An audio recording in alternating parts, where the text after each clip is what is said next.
Hey everyone, and welcome to Rambling Reviews, where we analyze different types of media and or their cultural relevance. My name's Christian, and this is Batman in Detective Comics number 28. Now, this issue, I'm going to be real with you right off the bat. There's not really too much exciting that happens here. Um, there are some elements of Batman's mythos and kind of gadgets and such precursors to his gadgets and things of that nature that will come up, and we're absolutely going to talk about those when we get to them here. But there's no, major supervillain or character that's introduced or anything like that. This is, very much an early Batman story. There is some rather strange thing happening with the artwork, though, and we're going to point that out. Of course, the issue was once again by Bill Finger and Bob Kane, but since Bob Kane wanted to take the credit so bad for this, I figure it's only fair that we give him the credit he wanted for his awful illustrations here, and we're going to be pointing those out as we get to them here. But without further ado, let's get into it. We open with a paperboy exclaiming how a jewel gang has committed yet another robbery and stolen hundreds of thousands worth in jewels. Which, by the way, only $100,000. That's like in 1930s money. I'm sure that was a lot. Although these days, not really that much, especially for a major heist or something like that. I actually looked this up because I was curious about this. Paperboys, like that's something you obviously paper boys and girls aren't really around much anymore, but apparently they actually ran into the 90s. That was when they stopped altogether. But as people turned to using TV and things of that nature for how more they got their news, paper boys and girls weren't really that necessary anymore. So interesting little thing to note. So Bruce calls out this guy named Gimpy, who's essentially an informant for the police, and disguises his voice somehow to sound like Commissioner Gordon, as he basically tells him Gimpy better give up information he has on the Jewel Gang, otherwise he's going to the Slammer for probably the rest of his life. To which he tells him, well, the gang is getting ready to pull a heist tonight, and with that, we have the introduction. Bruce sets off to do his thing as Batman. We then have these two men on top of a roof, just escaping from committing another heist, by the names of Ricky and Gloves. Strange gangster names, but what are you going to do? As Batman appears and takes the two of them down. Now, I want to point out something here right off the bat. Notice Batman's hands. Do those look like gloves? They don't look like the gloves that we're used to seeing. And they don't even look like the purple gloves that we saw before and will be getting accustomed to in much of the Golden Age comics here. No, these gloves just look like his hands. So this is not just a one-off thing, just in this panel or anything like that. This issue persists throughout the entire, issue. My guess is that either Bob actually did draw this and he forgot to color the gloves, or something happened in the printing. But for whatever the case, Batman's gloves are the same color as his skin, which isn't right. So I figure, since Bob Kane wanted the credit so much that he would steal it from Bill Finger like this, we'll give him the credit, and anytime we have these atrocious designs like this, I'm going to give all that credit to Bob. So great job. After Batman takes out the goons, he's about to retrieve the bag of jewels. My guess is he's going to return them. I don't think he'd be taking them for any investigative work. But the cops show up thinking that he's involved. And not only is he involved, but they actually get the idea in their head that he's actually the ringleader of this little circus.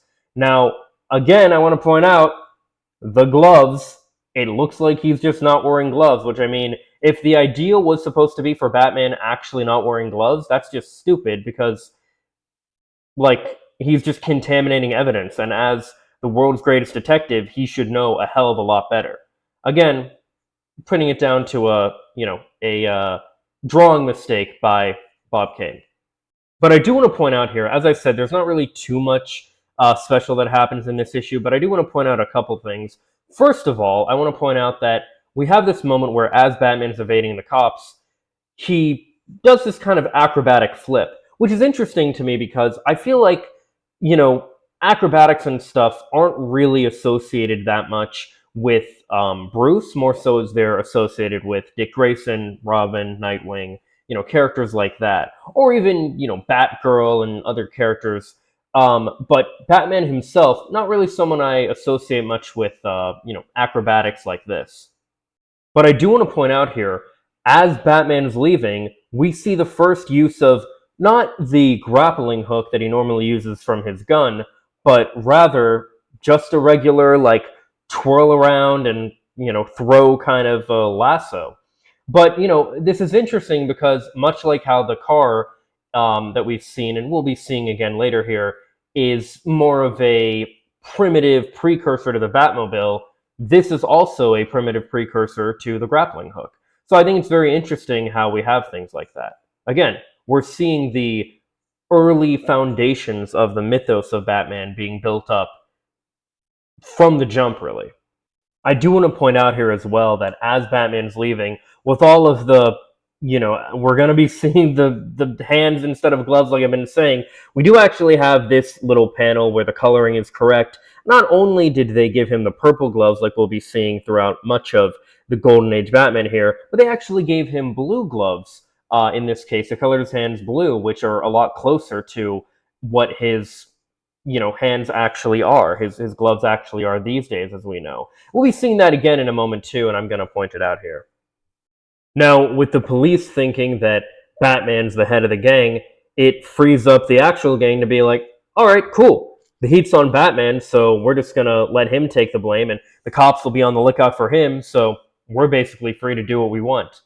And I want to point out here a few things. First of all, we have, the man and his gang, and we also have, now Bruce had found out earlier than Gimpy that the leader of the Jewel Gang is Frenchie Blake.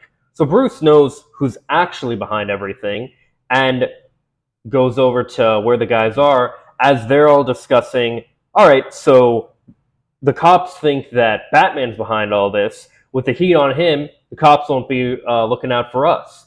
However, Batman is hanging outside the window like a bat and, listening to the whole conversation. Now, I did point out before about the egregious gloves earlier. Now we're going to be looking at how the gloves are actually pretty good now. I mean, what we're seeing right here in this panel is not only just the right color or anything, this is the right length.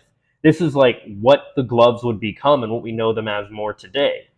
They alternate, but depending on the artist or the art style, whatever it may be, between blue or black or, but generally, that's still the kind that they normally are.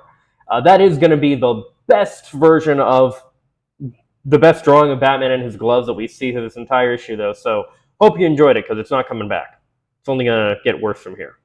Later that same night, as the boys get done with another haul, they think they're in the clear, and Bruce shows up to take them out. Now, there are a lot of issues I have with this panel, and they're all revolving around the color. First of all, the hands, again, you know the deal. Secondly, you look in the background here, that's supposed to be the night sky. This is an issue I have with a lot of early comics, and I've probably mentioned it before and will continue to mention it until it's no longer an issue, but a lot of early comics will have this thing where it will be nighttime, and yet the sky will be painted just blue, like broad daylight blue. Now, I know, at least in this case, they have a moon here to signify that it's night, but come on. That's broad daylight out. Like, you're not, like, what is this? And you can't tell me, well, they couldn't do, like, a black sky or something, because they had it, like, they have black on Batman's costume and in many other places, so it's not like black didn't exist or something like that. It's just, it's absolutely insane. But what's even more insane is after Batman takes down the criminals who have scored this haul, he makes a call to the commissioner, to Commissioner Gordon, and tells him, hey, I got something that might interest you. And this might actually be the worst of the artwork in this entire issue. I've been harping about the gloves, about the coloring. So far, it's just been the coloring. This is just atrocious what we're about to see. Please tell me what I'm looking at. Look at how small Bruce's hand is in comparison to him, that is not proportionate to what we've been seeing his hand as. It looks so small compared to the rest of him. It's not, you know, yeah, it's, what are we doing here? Like, this is insane. But once Bruce takes care of the guys, he speeds away in his car, which once again is his red car and not a, not the Batmobile. That doesn't come up until a good amount later, several issues in. So Bruce pays a visit to Frenchie's apartment, takes him down quickly, and this is a really interesting moment, I feel, because we have the first instance of Batman hanging somebody from a rope, from a high place, as he forces them to confess. Again, this is a very early moment where we're seeing a staple of Batman, of the mythos of Batman, and something that Batman frequently does to criminals in many comics and adaptations to this day. And it first happened here in one of the very early issues and one of his very early appearances. I think it's fascinating to see how far back and how early so many of these things were introduced, and how much they've stayed pivotal to the character to this day. And I find this next part really funny, as Batman literally forces Frenchie to confess. By the way, you might notice so far, yes, the gloves are still not there, and the hands are still the wrong color. I'm not drawing too much attention to it because I've harped on it enough, but I'm not kidding. The entire issue. But I just find this really funny how Batman is, like, as he forces him to confess, he's having him like literally write a written confession. I don't know. I find that really funny. I don't know if that was like a thing people did, like, oh, you're gonna confess, not just with your words, but like, here, you're gonna write it down. I'm gonna like make you write it down. It's hilarious to me. In a last ditch effort to get away with his crimes, Frenchie tries to attack Batman, but he quickly beats him and takes him back to the police. And I find this really funny because he literally just drops them in front of the police station, just like tied up as he drives away. And you even see him honking in his red car. I find that a really funny image. The police find here as well a note attached with him, which is a little letter from Batman to the commissioner, where he's just like, "Hey, I think you'd like the. I thought you'd like the leader." And he's also got a written confession and the return stolen jewels. Sincerely yours, the Batman. So it's like, it's such a it's a very kind of funny way to do, this concept, I think. And he doesn't say sincerely yours. He says, I mean, it's much more kind of stern and like the way you'd expect Batman to say it. Is like, "Dear Commissioner, I thought you might like to have the leader of the Jewel Gang. Also, I am leaving." I think this is a typo here because it says also, am also leaving, not I am also leaving. Come on, man.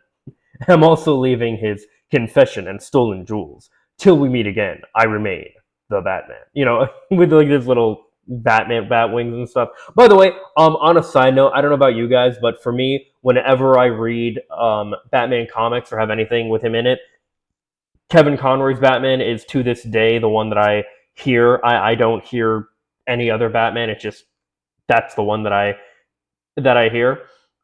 We end with a little, sign off, just saying how the Batman comics are going to continue in the next issue of Detective Comics, and yeah, that is the end of the issue there. And like I said, there's not really too much special that happened, but we had introduction of things like the grappling hook, a primitive pseudo grappling hook, if you will. We had him holding somebody out a window.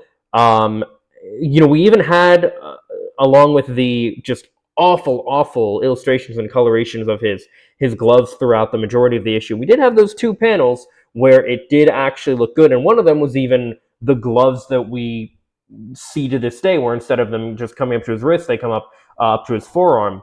But overall, though, like I said, not that eventful of an issue, but definitely still worth a read and still worth seeing the things that take play, even today. Again, so many of these aspects that still are so pivotal to the character to this day. So, yeah, no, I definitely enjoyed it overall.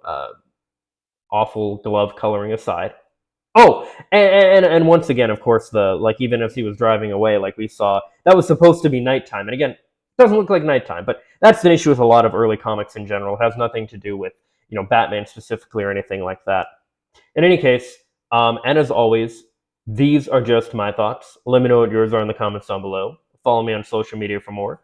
Subscribe and ring the bell to stay up to date. Leave a like if you like, and if not, I hope you find something you do like. Later, guys. Peace and love.